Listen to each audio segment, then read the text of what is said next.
예레미야 10장 1절에서 16절입니다. 키워드는 여러 나라의 길, 불안과 두려움, 어둠 속의 빛입니다. 이스라엘 집이여 여호와께서 너희에게 이르시는 말씀을 들을지어다. 여호와께서 이와 같이 말씀하시되 여러 나라의 길을 배우지 말라. 이방 사람들은 하늘의 징조를 두려워하거니와 너희는 그것을 두려워하지 말라. 여러 나라의 풍습은 헛된 것이니 삼림에서 벤 나무요 기술공의 두 손이 도끼로 만든 것이라. 그들이 은과 금으로 그것에 꾸미고 못과 장도리로 그것을 든든히 하여 흔들리지 않게 하나니 그것이 둥근 기둥 같아서 말도 못하며 걸어 다니지도 못하므로 사람이 메어야 하느니라. 그것이 그들에게 화를 주거나 복을 주지 못하나니 너희는 두려워하지 말라 하셨느니라. 여호와여 주와 같으니 없나이다. 주는 크시니 주의 이름이 그 권능으로 말미암아 크시니이다. 이방 사람들의 왕이시여 주를 경외하지 아니할 자가 누구리이까. 이는 주께 당연한 일이라. 여러 나라와 여러 왕국들의 지혜로운 자들 가운데 주와 같은 이가 없음이니이다. 그들은 다 무지하고 어리석은 것이니 우상의 가르침은 나무뿐이라. 다시스에서 가져온 은박과 우바스에서 가져온 금으로 꾸미되 기술공과 은장색의 손으로 만들었고 청색 자색 옷을 입었나니 이는 정교한 솜씨로 만든 것이거니와 오직 여호와는 참 하나님이시요 살아계신 하나님이시요 영원한 왕이시라. 그 진노하심에 땅이 진동하며 그 분노하심을 이방이 능히 당하지 못하느니라. 너희는 이같이 그들에게 이르기를 천지를 짓지 아니한 신들은 땅 위에서 이 하늘 아래에서 망하리라 하라.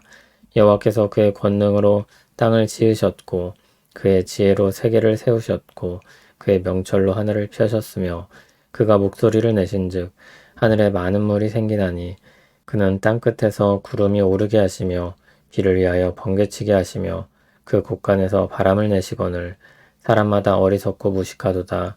은장마다 자기의 조각한 신상으로 말미암아 수치를 당하나니 이는 그가 부어 만든 우상은 거짓 것이요 그 속에 생기가 없음이라. 그것들은 헛것이요 망령되이 만든 것인즉 징벌하실 때에 멸망할 것이나 야곱의 분깃은 이같이 아니하시니 그는 만물의 조성자요 이스라엘은 그의 기업의 지파라. 그 이름은 만군의 여호와시니라. 아멘. 하나님께서 선지자를 통해 이스라엘 집에 말씀하십니다. 여러 나라의 길을 배우지 말라. 여러 나라의 길이 무엇인지 바로 이어서 말합니다. 하늘의 징조를 두려워하는 것입니다. 사람들에게 미래는 언제나 미지의 영역입니다. 미지의 영역이라는 것은 희망적으로 말할 수도 있지만 많은 사람들에게 두려움을 불러일으키는 것입니다.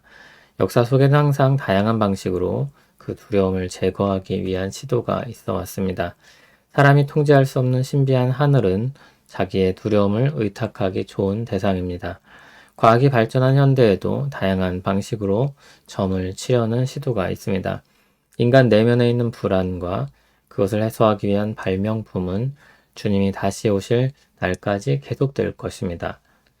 하나님은 여러 나라의 풍습이 헛되다고 했습니다. 그것은 우상을 만들어 숭배하는 것입니다. 3절 뒷부분은 우상을 가리켜 말하길 삼림에서 벤 나무요 기술공의 두 손이 도끼로 만든 것이라고 했습니다. 4절을 보면 만드는 과정이 묘사됩니다. 은과 금으로 나무로 만든 것을 꾸미고 못과 장도리로 든든히 하여 흔들리지 않게 합니다. 뒤집어서 말하면 사람의 손길이 없으면 사람이 만든 구조물이 없으면 흔들리는 것입니다. 5절은 우상에 생명이 없다는 것을 보여줍니다. 둥근 기둥과 같다고 했는데 허수아비를 가리킵니다. 걸어다니지 못하므로 사람이 메어서 이동해야 합니다. 생명도 없는 만들어진 신은 당연히 화를 주지도 못하고 복을 주지도 못합니다. 두려워할 필요가 없는 것입니다. 한편 참으로 두려워할 대상이 있습니다. 6절을 보면 유일하신 하나님이신 여호와이십니다. 그분은 위대하신 하나님으로서 능력과 지혜의 하나님입니다. 그 어떤 우상과도 비교할 수 없습니다. 어느 나라에서도 찾을 수 없습니다. 8절에서 10절은 하나님과 우상을 비교합니다. 우상의 가르침은 다 무지하고 어리석습니다. 기술공과 은장색의 손에 의해 꾸며진 것입니다. 반면 하나님은 참 신이시며 살아계신 영원한 분입니다. 또한 온 땅을 심판하는 분입니다. 천지를 지으신 하나님처럼 꾸며진 우상, 천지를 짓지 아니한 신들은 땅 위에서 이 하늘 아래에서 망할 것입니다. 땅 위, 하늘 아래, 결국 똑같은 공간을 가리키는 말인데 이 공간을 한정시켜서 우상의 한계를 강조하고 있습니다. 한편 하나님은 하늘과 땅을 만드시고 다스리는 창조주이십니다. 12절을 보면 세 문장으로 하나님의 창조를 묘사합니다.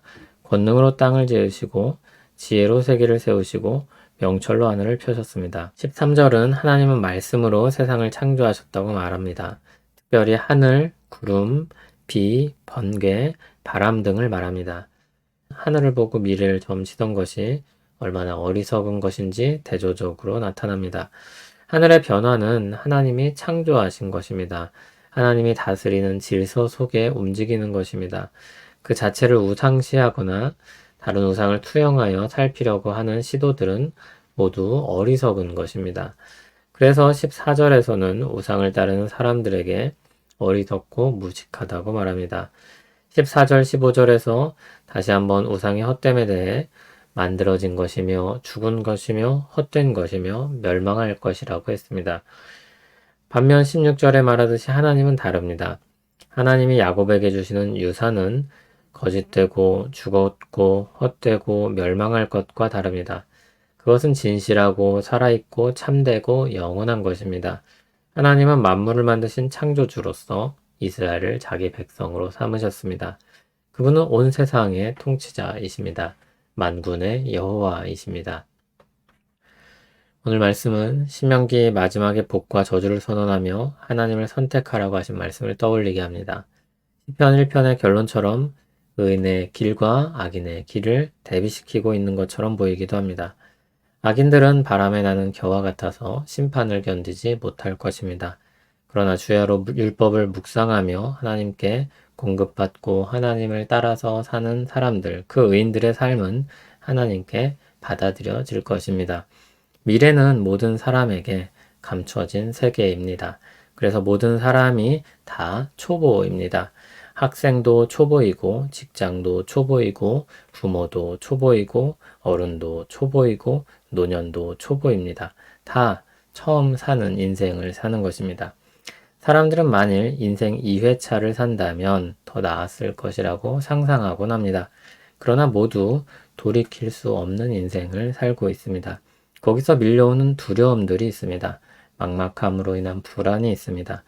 그래서 당장 손에 잡힐 무언가를 쥐고 싶다는 생각이 듭니다. 우상은 멀리서 믿음의 눈으로 보면 어리석고 무모합니다. 그러나 현실의 벽 앞에서 보면 그렇게 그럴듯해 보이는 것이 없습니다. 그렇게라도 위로를 얻고 싶습니다. 지푸라기라도 잡는 심정인 것입니다. 과학이 발전하고 기술이 개발돼도 여전히 우리는 미래를 정복하지 못하고 있습니다. 많은 사람들은 그 불안감을 다른 것으로 채우려고 합니다. 지금도 무당이 있고 점집이 있고 타로가 있습니다. 그러나 지혜는 우리 가까이에 있습니다. 하나님이 우리 가까이에 계십니다. 하나님은 이사야 선지자를 통해 말씀하십니다. 너희는 여호와를 만날 만한 때에 찾으라. 가까이 계실 때에 그를 부르라. 악인은 그의 길을, 불의한 자는 그의 생각을 버리고 여호와께로 돌아오라. 그리하면 그가 긍휼히 여기시리라. 우리 하나님께로 돌아오라. 그가 너그럽게 용서하시리라. 예레미야는 어두운 시대에 주어진 말씀입니다. 하나님의 진노와 심판의 경고가 가득합니다. 그런데 읽으면 읽을수록 이 말씀이 속히 하나님께 돌이켜 살라는 것으로 들립니다. 소망으로 생명으로 나오라는 말씀으로 보입니다. 이를 위해 우상의 헛됨들이 폭로됩니다. 거기에는 희망이 없고 생명이 없습니다. 우리 불안과 두려움을 투영하여 만들어낸 신들, 그런 기대, 그런 바람, 그런 마음을 버리고 하나님께 나아가는 우리 되기를 바랍니다. 우상은 미래에 대한 불안과 두려움으로 만들어집니다. 믿음으로 주님을 의지하여 살아갈 때 우리는 우상을 만들고 따르는 그 길을 비로소 떠날 수 있습니다. 그것이 아니라면 또 다른 우상을 만들고 따를 뿐입니다. 우리는 예수 그리스도로 말미암아 사나 죽으나 주의 소유가 되었습니다. 미래의 소망을 가진 사람들입니다.